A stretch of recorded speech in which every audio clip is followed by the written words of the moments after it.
Boa tarde, pessoal. Hoje é 1h32 da tarde, 10 de abril. Vamos continuar a série de leitura do livro de Aloysio de Azevedo. Vamos continuar a série de leitura do livro de Aloysio de Azevedo, O Cortiço. Ninguém ali sabia ao certo se a machona era viúva ou desquitada. Os filhos não pareciam uns com os outros. A das dores, sim, afirmavam que fora casada e que largara o marido para se meter-se com um homem de comércio. Eu tenho a impressão que eu já li isso, cara. Não, é só impressão mesmo. Ninguém ali sabia ao certo se a machona era viúva ou desquitada. Os filhos não se pareciam uns com os outros. A das dores, sim, afirmavam que fora casada e que largara o marido para meter-se com um homem do comércio. E que este, retirando-se para a terra e não querendo soltá-la ao desamparo, deixara sócio em seu lugar. Teria 25 anos. Eu já li esse parágrafo antes. Agora o próximo não. Neném 17. Espigada, franzina e forte, com a proazinha de orgulho de sua virgindade, escapando como enguia por entre os dedos dos rapazes que a queriam sem ser para casar. Engomava bem e sabia fazer roupa branca de homem com muita perfeição. Ao lado da Leandra, foi colocar-se a sua tina a Augusta Carne Mole, brasileira, branca, mulher. Ao lado de Leandra, foi colocar-se a sua tina a Augusta Carne Mole, brasileira, branca, mulher de Alexandre, um mulato de 40 anos, soldado de polícia, pernóstico, de grande bigode preto, queixo sempre escanhoado e um luxo de calças brancas engomadas e botões limpos na farda, onde estava de serviço.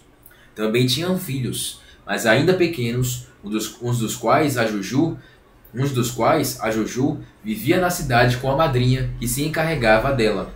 Esta madrinha era um cocote de 30 mil réis para cima, a Leone, com sobrado na cidade, procedência francesa. Alexandre, em casa, à hora de descanso, nos seus chinelos e na sua camisa desbotada, era muito chão com os companheiros de estalagem, conversava, ria e brincava, mas envergando o uniforme, encerando o bigode e empunhando a sua chibata, com que tinha o costume de fustigar as calças de brim, ninguém mais lhe via os dentes, e então a todos falava teso e por cima do ombro. A mulher, a quem ele só dava tu quando não estava fardado, era de uma honestidade proverbial no cortiço, honestidade sem mérito, porque vinha da indolência do seu temperamento e não do arbítrio do seu caráter. Junto dela, pôs-se a trabalhar a Leocádia, mulher de um ferreiro chamado Bruno, portuguesa pequena e socada, de carnes duras, com a fama terrível de leviana entre as suas vizinhas.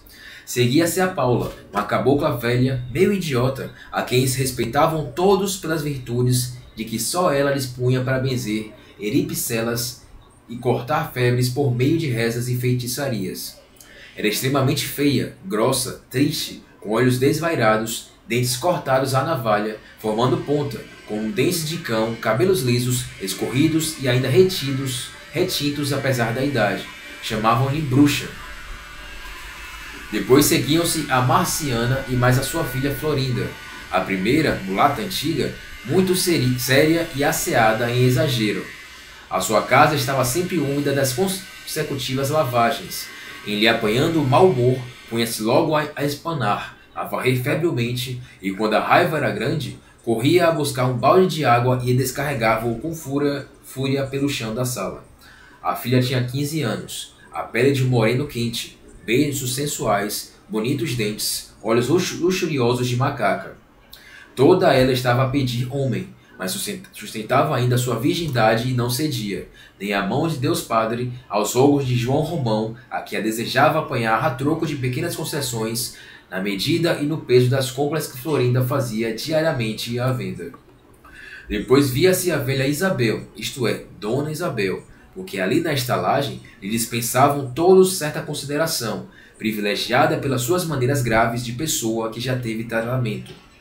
Uma pobre mulher comida de desgostos. Fora casada com o dono de uma casa de chapéus, que quebrou e suicidou-se, deixando-lhe uma filha muito doentinha e fraca, a quem Isabel sacrificou tudo para educar, dando-lhe mestre até de francês.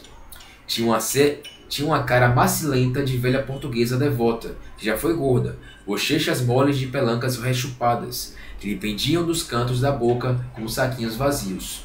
Fios negros no queixo, olhos castanhos, sempre chorosos encolhidos pelas pálpebras. Puxava em bando sobre as fontes o escasso cabelo grisalho untado de óleo de amêndoas doces. Quando saía à rua, punha um eterno vestido de seda preta, achamalotada.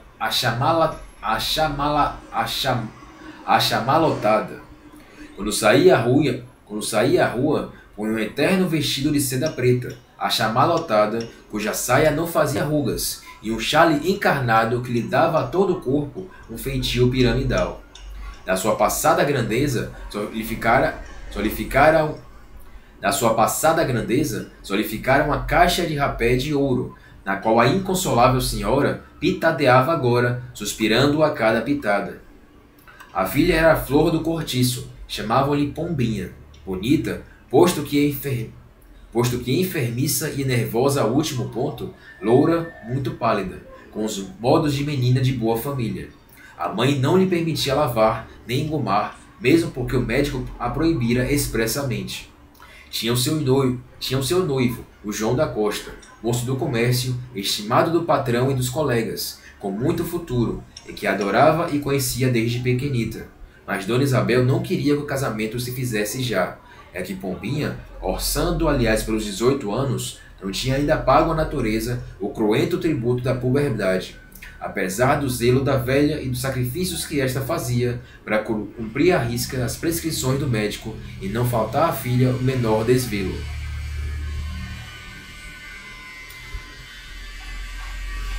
O que ela quer dizer aqui é que ela não menstruou ainda, a Pombinha, é isso? A Pombinha não virou pomba? Não abriu asas? Não, o bico está fechado ainda? No entanto, coitadas, daquele casamento dependia a felicidade de ambas, porque o Costa...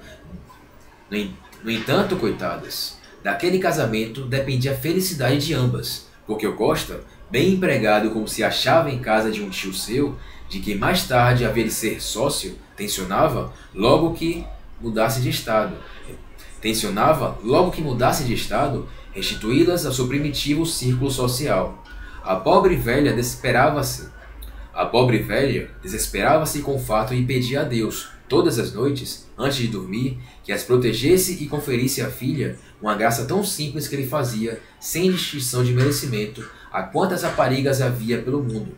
Mas a despeito de tamanho empenho, por coisa nenhuma desta vida, consentiria que a sua pequena casasse antes de ser mulher, como dizia ela. Então ela não tinha menstruado ainda. E que deixassem lá falar o doutor. Entendia que não era decente, nem tinha jeito, dar homem à moça que ainda não fora visitada pelas regras. Não, antes vila solteira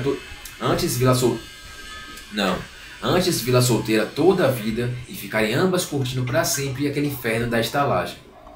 Lá no cortiço estavam todos a par desta história. Não era segredo para ninguém. E não se passava um dia que não interrogassem 2 a 3 vezes a velha com estas frases. Então, já veio? Por que não tenta os banhos de mar? Por que não chama outro médico? Eu, se fosse a senhora, casava-os assim mesmo. Essa não é uma pergunta. Ah, na verdade é uma frase, né? A velha respondia